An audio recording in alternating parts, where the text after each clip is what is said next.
So 60 days Python సిరీస్‌లో rule number 4 variable చూద్దాం. So rule number 4 ఏంటి అంటే, మీరు ఏదైనా ఒక వేరియబుల్‌ని డిఫైన్ చేసేటప్పుడు మీరు పంక్చుయేషన్స్ యూజ్ చేయకూడదు. సో మీరు ఎటువంటి పంక్చుయేషన్‌ని కూడా వేరియబుల్‌కి ఇవ్వకూడదు. అంటే వేరియబుల్‌గా యూజ్ చేయకూడదు. ఫర్ ఎగ్జాంపుల్ ఇప్పుడు నేను $120 ప్రింట్ ప్రింట్ ఏంటి డాలర్ అని రాసా.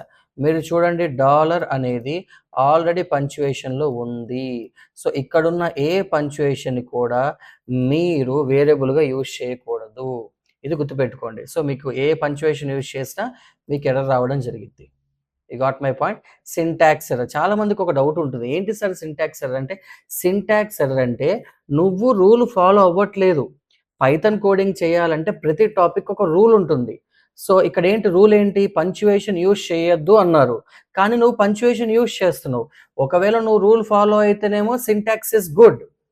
బట్ నువ్వు రూల్ ఫాలో చేయట్లేదు కాబట్టి సింటాక్స్ ఇస్ బ్యాడ్.